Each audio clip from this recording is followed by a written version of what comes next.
के लिए पैसा ही सब कुछ है। अगर पैसा नहीं तो यहाँ बंदी नहीं कुछ भी नहीं, ठीक है। लड़कियों का क्या, लड़कियां तो नहीं कुछ आएगा, इंस्टा पर के थोड़ा सा कमर मटका देंगी, फेमस भोजपुरी बॉलीवुड से आने लगेगा, फोन आइए हमारे यहाँ मटका। लड़कियां नहीं कुछ आएगा, चूल्हा चौका जिंदाबाद, नहीं कुछ आएगा, इंस्टाग्राम रील्स जिंदाबाद, शॉर्ट्स यूट्यूब शॉर्ट्स जिंदाबाद, उस पर थोड़ा सा कमर मटकाई, बस फेमस हो गए, यूट्यूब पैसा देने लगा, इंस्टाग्राम वाले देने लगे और प्रचार वाले देने लगे, और सब कुछ वहीं दे जाएगा। आता है बॉलीवुड से फोन आता है, हेलो हाँ हाई बोल रही है, फलानी सर बोल रही है, अच्छा हाँ जरा मेरे यहाँ कमर मटकाना आ जाइएगा। विवाह एक एग्जाम्पल हो सकता है कॉम्बिनेशन रिएक्शन के, दो परिवार कंबाइन होकर के एक परिवार बनते हैं। लोग कहते हैं प्यार अंधा होता है, लेकिन प्यार खाली लड़कों के मामले में अंधा होता है, लड़कियों के मामले में प्यार अंधा नहीं होता है। वो उसी के पास जाती हैं जिसके पास धन दौलत है, शोहरत, स्मार्टनेस सब रहता है। तो कभी भी कंफ्यूजन में मत रहना कि मेरी वाली अलग है। धोनी साहब कहते हैं तुम कुछ नहीं यार, जो एकदम गंवार है, इंस्टा की खाली स्क्रॉल करना जानती है, कुछ नहीं लिखना भी नहीं जानती है, वो सोचते हैं मेरे सपनों पर राजा कब आएगा, ठीक है। नमस्कार, जय श्री राम, राधे राधे। स्वागत है आपका आपके अपने YouTube चैनल एसपी क्लासेस में। एक बार फिर आपके लिए हम लेकर के आ गए हैं क्लास 10 का केमिस्ट्री चैप्टर 1, जो कि है केमिकल रिएक्शन एंड इक्वेशन। इसका 1 शॉर्ट वीडियो रहेगा, बहुत ही जल्दी से हम पूरा जो भी टॉपिक्स है, जो भी इंपॉर्टेंट टॉपिक्स है, एक बार और कह रहे हैं इंपॉर्टेंट टॉपिक, जो एग्जाम के पॉइंट ऑफ व्यू से बहुत इंपॉर्टेंट टॉपिक है, वो हम इसमें कवर करेंगे। तो ध्यान से देखिएगा, वीडियो को थोड़ा भी छोड़िएगा मत, ध्यान से देखिएगा तभी समझ में आएगा।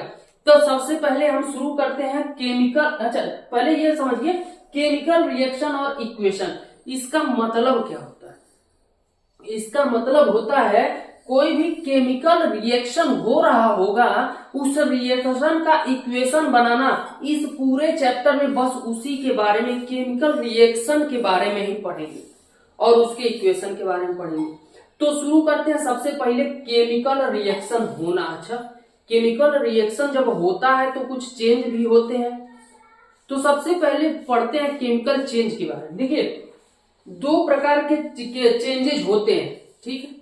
पहला होता है केमिकल चेंज, दूसरा होता है फिजिकल चेंज। ठीक है, बेस से हम पढ़ा रहे हैं, थोड़ा ध्यान से देखिएगा, इसके आगे हम बताएंगे कौन कौन सा बोर्ड में आ सकता है आपके एग्जाम में। तो केमिकल चेंज क्या होता है, केमिकल चेंज फिजिकल चेंज, दोनों में अंतर समझिए। देखिए केमिकल चेंज क्या होता है, पहले फिजिकल चेंज समझा देते हैं फिर केमिकल चेंज। मान लो फिजिकल चेंज क्या होता है, जो बाहर से दिखने में, जो बाहर से दिखता है उसको बोलते हैं फिजिकल चेंज। जैसे कि हम मान लो बाहर से दिख रहा है, ठीक है, ऐसे दिख रहा है, अब हम बाल छिलवा लिए, टकला हो गए, दाढ़ी बनवा ली, आपको क्रीम पाउडर लगा लिए, गोरा हो गया, तो ये कहलाएगा फिजिकल चेंज। क्योंकि हम फिजिकली तो चेंज हुए, फिर से वैसे हो जाए, फिर से मेकअप उतरा, काला हो गए, फिर से बाल उगा, फिर से बाल ऐसे बढ़िया सा हो गया, दाढ़ी फिर से उगा, फिर से ऐसे ही हो गया। तो फिजिकल चेंज जो होता है वो फिर से इनिशियल पोजीशन में आ सकता है। लेकिन केमिकल चेंज क्या होता है, फिजिकल चेंज हम बता दिए क्या होता है, जो टकला होगा, मतलब जो सामने से चेंज दिखता है, जो सामने से दिखता है चेंज, वो होता है फिजिकल चेंज। और केमिकल चेंज जो सामने से दिखता नहीं है, मान लो हम अंदर हमारे को क्या है, मान लो तुमको नहीं मालूम हम अंदर से कैसे हैं, अंदर से हम पोलाइट हैं या फिर स्ट्रिक्ट हैं। अब मान लो अंदर से यो नहीं मालूम कि हम सुट्टा मारते हैं कि हम बहुत शरीफ हैं, यो तुमको नहीं मालूम है। तो बाबू जो अंदर से होता है, अंदर से मान लो 3-4 ठोर छोड़ करके तुम लोग को पढ़ा रहे हो, अंदर से हम बेवफा हो, तो ये होता है केमिकल चेंज। ठीक है, मान लो हम इस समय सीधा साधे हैं, कुछ दिन बाद हमारे सुट्टा मारने, अब जो लत लगता है तो फिर जल्दी छूटता नहीं है। तो केमिकल चेंज को हम फिर से रिवर्स नहीं कर सकते हैं। रिवर्स अगर हो सकता है तो बहुत सारा टेक्निक के बाद रिवर्स होता है। ठीक है, तो ये होता है केमिकल चेंज। केमिकल चेंज क्या होता है, केमिकल चेंज के दौरान बहुत सारे चेंजेस होते हैं। इसमें एनर्जी के चेंजेस आते हैं, मास चेंज आता है, टेम्परेचर चेंज होता है, ठीक है, बहुत सारे चेंजेस देखने को मिलते हैं। तो ये होता है केमिकल चेंज। केमिकल चेंज क्या होता है, जब केमिकल में रिएक्शन होने के बाद उसके टेम्परेचर में चेंज आए, उसके कलर में चेंज आए, मास में चेंज आए, तो वो हमारा क्या कहलाता है, केमिकल चेंज कहलाता है।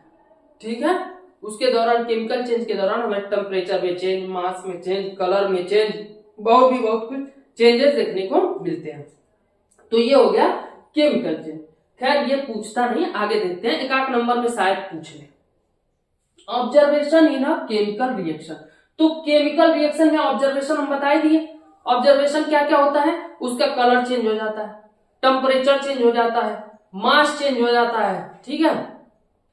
अब आते हैं केमिकल फॉर्मूला। अब ये जो केमिकल चेंज हुआ है, जो केमिकल चेंज हुआ है, इस केमिकल चेंज को, केमिकल रिएक्शन को फॉर्मूला के रूप में दिखाना ही क्या कहलाता है, केमिकल फॉर्मूला।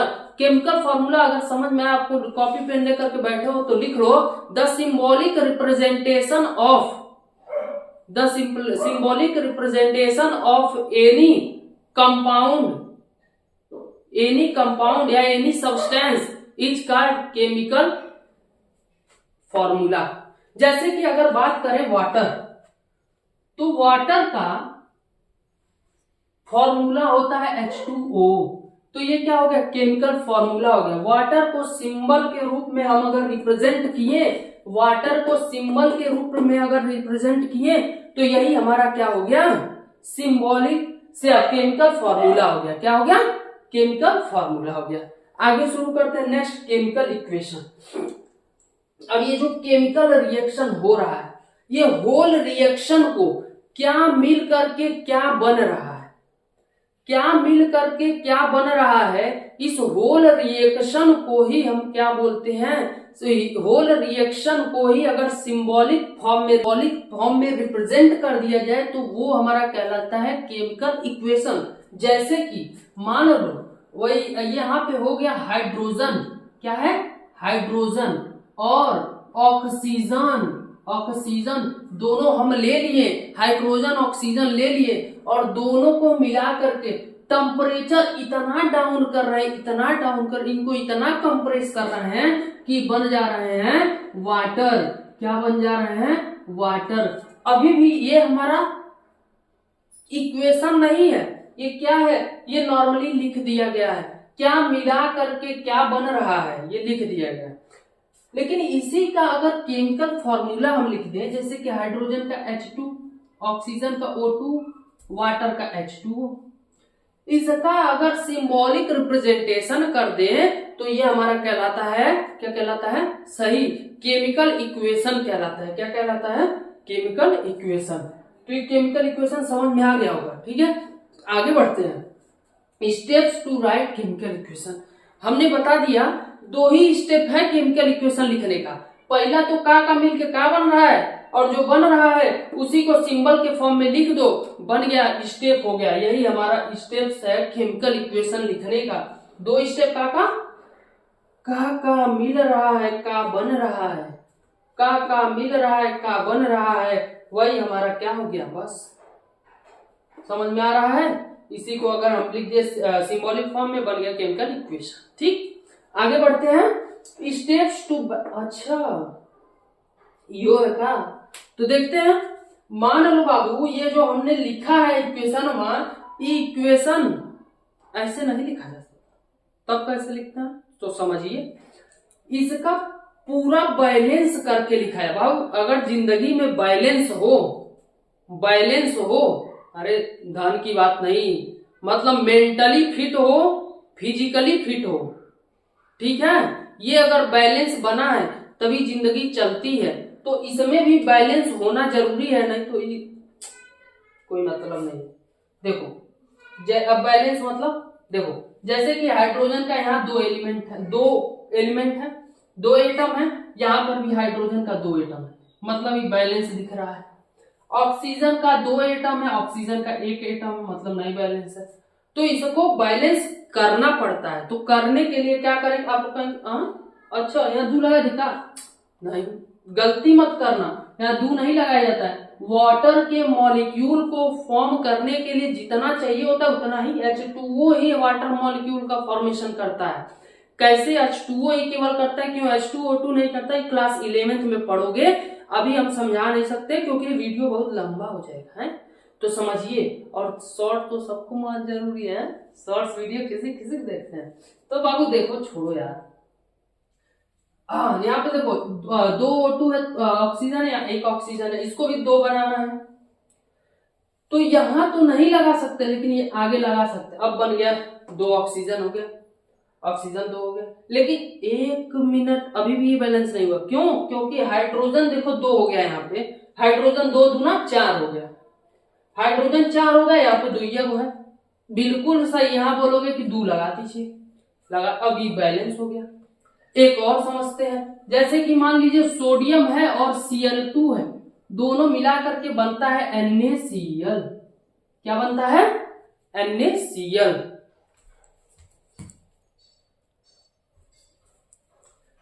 ठीक है, जो NaCl बनता है, इस NaCl को भी बैलेंस करना पड़ेगा ना। यहाँ देखिए सोडियम 1 है, सोडियम क्लोरीन 2 है, यहाँ 1 है, तो कहेंगे बिल्कुल सही, जिसे इसमें कर रहे थे इसमें भी ऐसे 2 लगा दीजिए। आज ऐसे ही 2 लगा दिए, तब एक बात है, सोडियम 2 हो गया, सही बात, यहाँ 2 लगा, हो गया बैलेंस। कहीं भी आगे पीछे कहीं गिन लीजिए, सब बराबर है। हाँ बाबू पढ़ लो है। चलो तो हो गया steps to balance chemical equation को बैलेंस करने के लिए क्या क्या स्टेप चाहिए होता है। पहले हर मॉलिक्यूल का अलग अलग स्टेप लिख लेते हैं, कितने एटम है पहले समझ लेते हैं। उसके बाद हाँ एक बात और, अगर ऑक्सीजन और हाइड्रोजन कोई बड़ा इक्वेशन दिया हो, उसमें ऑक्सीजन हाइड्रोजन है, तो ऑक्सीजन हाइड्रोजन को हमेशा बाद में बैलेंस करते हैं। सबसे पहले अदर जो भी चीजें रहती हैं उसको कर लेते हैं, फिर ऑक्सीजन को, फिर लास्ट में हाइड्रोजन को बैलेंस करते हैं। याद रखिएगा, ठीक है। ये कुछ स्टेप्स हैं, इसमें हम समझा नहीं पाएंगे, उससे रिलेटेड एक अदर वीडियो लेकर के आ जाएंगे, क्योंकि ये अगर अभी समझाने लगे वीडियो लंबा बन जाएगा। तो ये हमारा है स्टेप्स। अब बात आती है types of chemical reaction, important topic है। ये जो steps to balance chemical equation, जिसको आप ढंग से पढ़ लेना है, ट्रिपल स्टार दे रहे हैं, ये बहुत ही ज्यादा इंपॉर्टेंट है, बहुत इंपॉर्टेंट टॉपिक है ये। इस बार अगर स्टैम्प पेपर हो तो लाओ लिख दे रहा है, इस बार एग्जाम में पक्का पूछेगा steps to balance chemical equation, इससे रिलेटेड क्वेश्चंस 100% आते हैं। अब आते हैं इस पे टाइप्स ऑफ केमिकल रिएक्शन। तो रिएक्शन कै प्रकार के होते हैं ये पढ़ना है। बेसिकली रिएक्शन तो 4 ही प्रकार के होते हैं, combination reaction, decomposition reaction, displacement reaction, double displacement reaction. ठीक, तो ये हमारे 4 रिएक्शन होते हैं। लेकिन इससे हट के कुछ और रिएक्शन है, precipitation reaction, neutralisation reaction, photolysis, redox reaction, ये सब भी अभी हम बताएंगे। और भी बहुत सारे हैं, लेकिन और भी बहुत सारे हम नहीं बताएंगे। क्यों? क्योंकि ब्रॉड लेवल है, वीडियो लंबा के चक्कर में ऐसा नहीं है कि हम स्कूल ही छोड़ते जा रहे हैं, ठीक है। ये बहुत ब्रॉड लेवल, अपर लेवल का है, तो 11th में जाकर के समझना, और भी टाइप्स के जो भी होंगे, ठीक है। फिलहाल ये समझो। तो पहला है कॉम्बिनेशन रिएक्शन। देखो कॉम्बिनेशन रिएक्शन क्या होता है, कॉम्बिनेशन रिएक्शन क्या होता है, जब 2 एलिमेंट या फिर 2 कंपाउंड मिल करके कोई सिंगल सब्सटेंस या सिंगल कंपाउंड का फॉर्मेशन करते हैं, तो उसको हम बोलते हैं combination reaction. That reaction is called combination reaction. लिखना हो तो लिखो, when two or more element combine to make a single substance, single compound is called combination reaction। अगर देखो यहाँ पे देखो, हाँ बिल्कुल सही एग्जांपल हो सकता है। अगर हाइड्रोजन और ऑक्सीजन को मिला करके वाटर बना रहे हैं, NaCl को मिला के नमक बना रहे हैं, तो ये हमारा क्या, 2 चीजें मिल रही है, 1 चीजें बन रही है, 2 चीजें मिल रही है, 1 चीजें बन रही है, तो ये हमारा क्या कहलाएगा, ये हमारा क्या कहलाएगा, सही बात है, कॉम्बिनेशन रिएक्शन। कौन सा रिएक्शन है, कॉम्बिनेशन रिएक्शन। अगर हिंदी बताएं तो इसका क्या हो गया, विवाह। इसका विवाह एक एग्जांपल हो सकता है कॉम्बिनेशन रिएक्शन के। दो परिवार कंबाइन होकर के एक परिवार बनते हैं, तो वो हमारा क्या कहलाता है, कॉम्बिनेशन रिएक्शन, ठीक है। ये हमारा क्या है बाबू, कॉम्बिनेशन रिएक्शन। क्या है, कॉम्बिनेशन रिएक्शन। आगे बढ़ते हैं, तो कॉम्बिनेशन रिएक्शन समझ में आ गया। 2 एलिमेंट या दो कंपाउंड मिलकर के एक सिंगल कंपाउंड, सिंगल सब्सटेंस का फॉर्मेशन करते हैं, वो हमारा क्या कहलाता है? कॉम्बिनेशन रिएक्शन कहलाता है। नेक्स्ट चलते हैं डीकंपोजिशन रिएक्शन। डीकंपोजिशन रिएक्शन, जब एक सिंगल कंपाउंड टूट करके अलग अलग दो एलिमेंट का फॉर्मेशन करते हैं, एक सिंगल दो में चेंज हो जाता है, तो हमारा क्या कहलाता है? डीकंपोजिशन रिएक्शन कहलाता है। जैसे समझते हैं, लेट से H2O है, H2O को हम इतना हीट कर रहे हैं कि गैस में कन्वर्ट हो जा रहा है। ये क्या बन जा रहा है? H2 प्लस O2 बन जा रहा है। हाइड्रोजन और ऑक्सीजन गैस बन जा रहा है, गैस बन के उड़ जा रहा है। तो ये हमारा क्या कहलाता है? Decomposition reaction. डीकंपोजिशन रिएक्शन को अगर हम इस बात में बोले तो ये होता है डाइवोर्स, तलाक।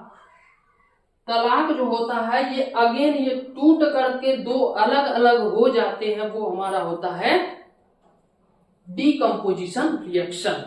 ठीक है, डीकंपोजिशन रिएक्शन, जब एक चीज दो अलग अलग भागों में टूट जाता है, वो हमारा कहलाता है डिवोर्स। वो तो होता ही है, वो हमारा कहलाता है डीकंपोजिशन रिएक्शन। आई थिंक समझ में आ गया होगा। आगे बढ़ते हैं।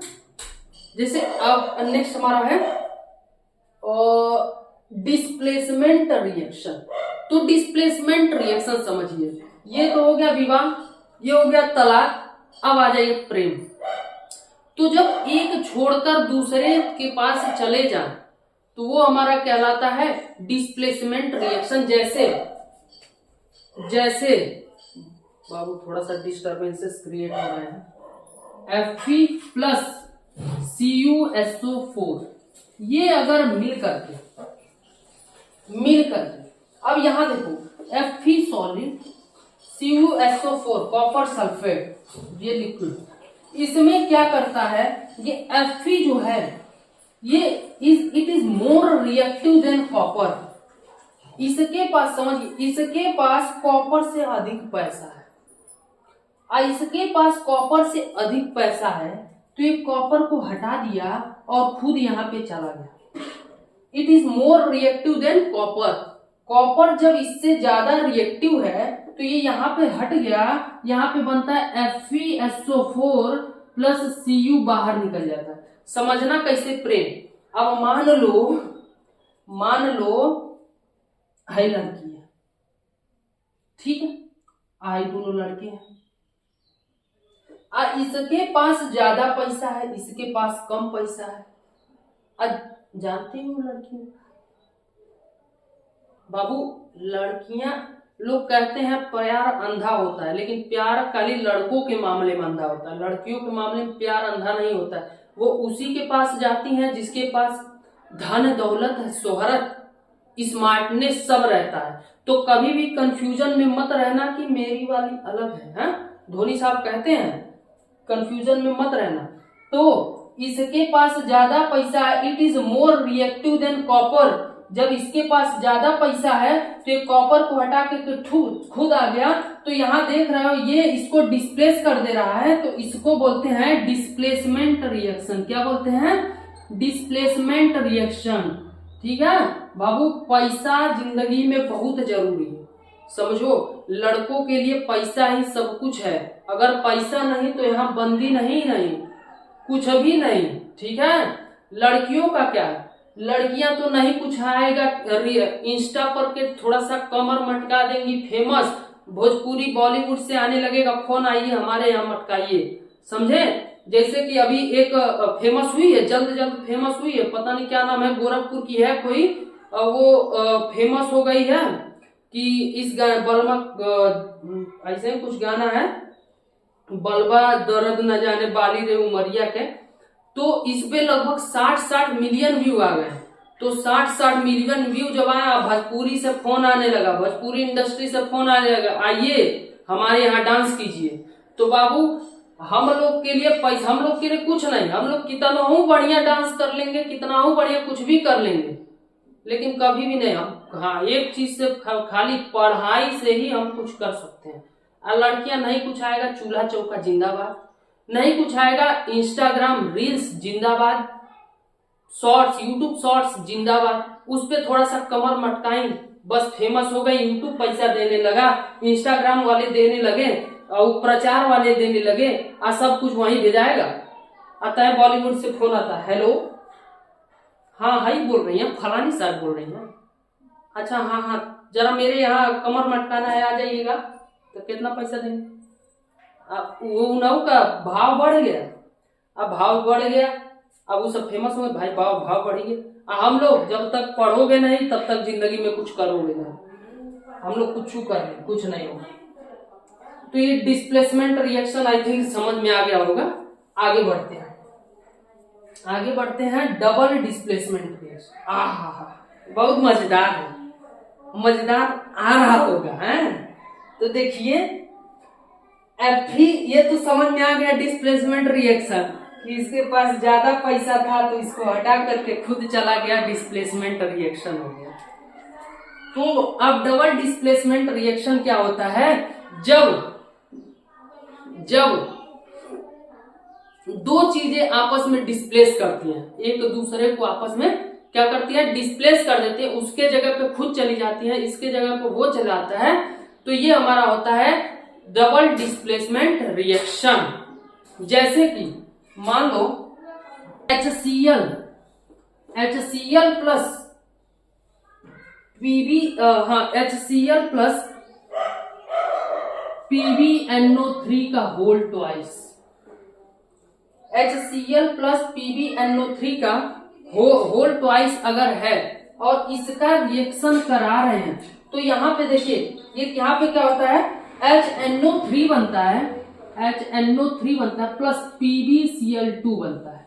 क्या बनता है? HNO3 plus PbCl2। अगेन वही काम होता है कि ज्यादा more reactive displace the less reactive element. यहाँ पे देखिए क्लोरीन जो है ये इससे ज्यादा रिएक्टिव है, ठीक है। तो यहाँ खुद आ जाता है यहाँ पे और इसको इधर भेज देता है, ठीक एकदम बिल्कुल वही से। ज्यादा पैसा है उसको डिस्प्लेस कर बस इतना ध्यान रखना, रिएक्टिविटी सीरीज याद कर लेना, ठीक है। पोटेशियम से लेकर के पता नहीं कैसे कैसे है, मुझे याद नहीं है। अगर आप पढ़ लेंगे तो बहुत बेहतर रहेगा, तभी रिएक्टिविटी सीरीज करा पाएंगे, ठीक है, नहीं तो करा नहीं पाएंगे। डिस्प्लेसमेंट रिएक्शन तभी करा पाएंगे, वरना नहीं करा पाएंगे। तो याद रखना कि more reactive element displaces the less reactive element, ठीक है। ये हमारा क्या है? Double displacement. देखिए यहाँ पर एक बार डिस्प्लेस नहीं हो रहा है, यहाँ पर दो बार डिस्प्लेस हो रहा है, ठीक है। ये यहाँ आ रहा है, ये वहां जा रहा है और ये इसके साथ बन जा रहा है। तो दो बार डिस्प्लेसमेंट जहां पर होता है उसको बोलते हैं डबल डिस्प्लेसमेंट रिएक्शन, ठीक है। और यहाँ देखिए यहाँ पे केवल एक ही बार यहाँ पे हो रहा है, तो ये हमारा सिंगल डिस्प्लेसमेंट रिएक्शन या फिर डिस्प्लेसमेंट रिएक्शन बोला जाता है। आई थिंक समझ में आ गया होगा, बस इतना ही। अभी रुकिए, समझिए ध्यान। डबल डिस्प्लेसमेंट रिएक्शन समझ में आ गया। Precipitation reaction. अच्छा, प्रिसिपिटेशन रिएक्शन क्या होता है कि जब बनता है, अगर आप लोग लैब में गए होंगे, जब रिएक्शन कराए होंगे तो रिएक्शन करने के थोड़ा देर बाद देखते होंगे कि नीचे बैठने लगता है। जैसे मान लीजिए बालू को घोल देते हैं, किसमें? पानी में। थोड़ी देर बाद देखेंगे बलुइया नीचे बैठ जाता है। जो बालू नीचे बैठ जाता है उसको हम बोलते हैं प्रिसिपिटेशन रिएक्शन, ठीक है। मतलब उसको नहीं बोलते हैं, वो रिएक्शन होता ही नहीं है। मतलब जब नीचे कुछ बैठ जाए, ठीक है, सॉलिड टाइप, तो वो हमारा क्या कहलाता है? प्रिसिपिटेशन रिएक्शन कहलाता है, ठीक है।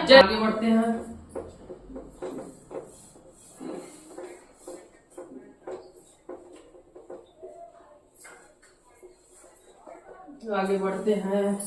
तो बाबू ध्यान दो पढ़ाई पे, ठीक है, वरना कुछ नहीं है जिंदगी में।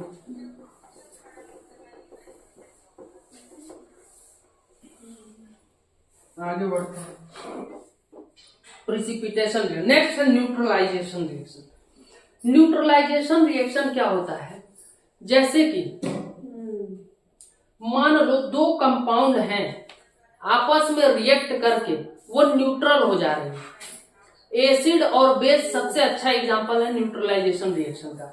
एसिड बेस आपस में मिल करके क्या कर देते हैं, साल्ट का फॉर्मेशन करते हैं। वो साल्ट क्या होता है, न्यूट्रल होता है। एग्जांपल में अगर बताएं तो एसिड क्या है, HCl, और बेस क्या है, NaOH। ये दोनों जब रिएक्शन करते हैं तो बनता है NaCl प्लस H2O। तो ये जो NaCl है ये साल्ट है, ये न्यूट्रल होता है, ना ही एसिडिक होता है ना ही बेसिक होता है। तो यही हमारा होता है न्यूट्रलाइजेशन रिएक्शन। ठीक है, प्रिसिपिटेशन रिएक्शन, न्यूट्रलाइजेशन रिएक्शन समझ। नेक्स्ट है photolysis. Photolysis is nothing, it just a light. मतलब किसी रिएक्शन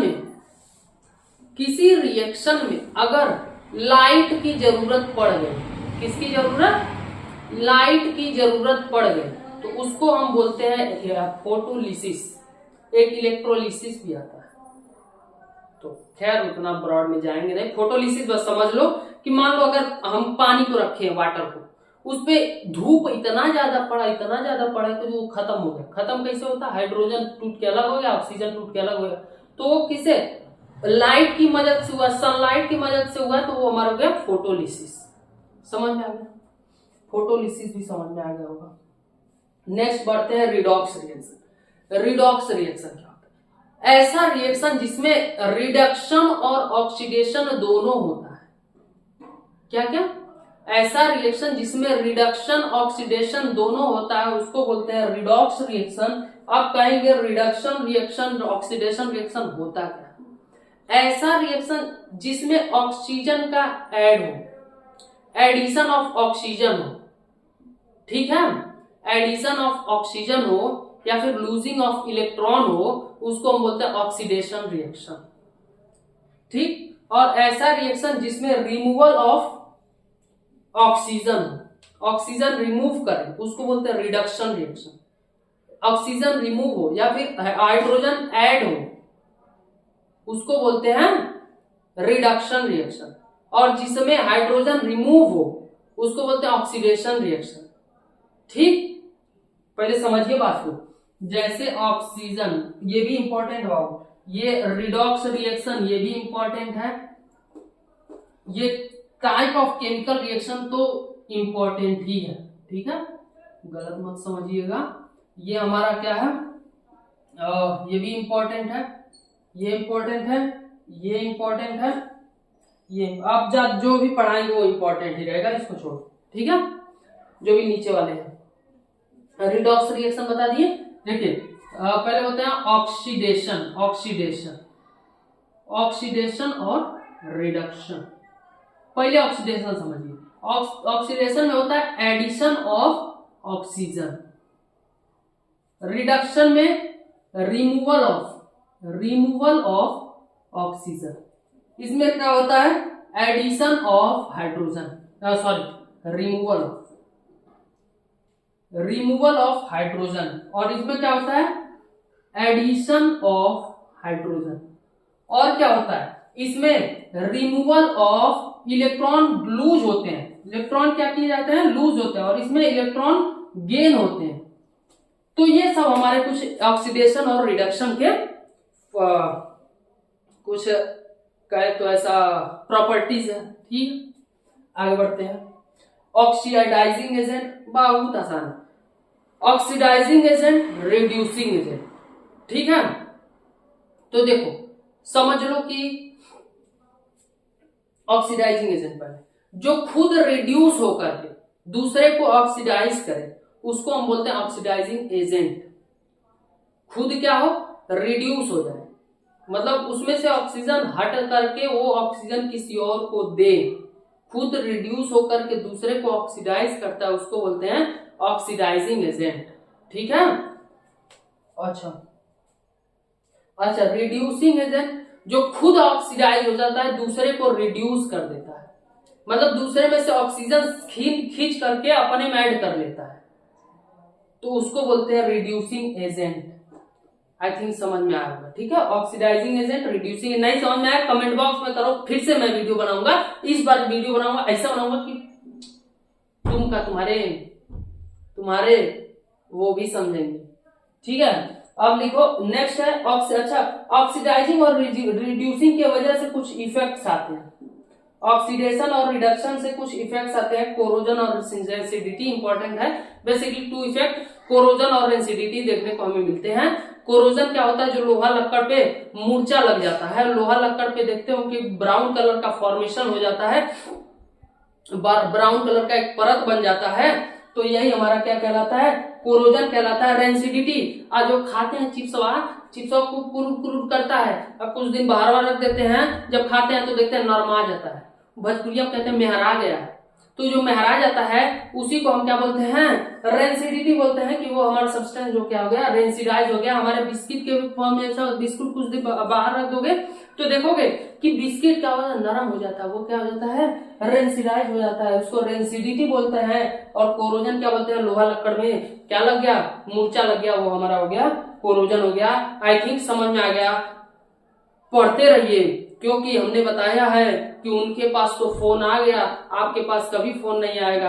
आप जब तक पढ़ेंगे नहीं, कुछ करेंगे नहीं, आपको कोई लड़की देने के लिए तैयार नहीं होगा। आज भी जो एक झोपड़ी में रहते हैं वो कहते हैं हमार दमदा तो रहना चाहिए का,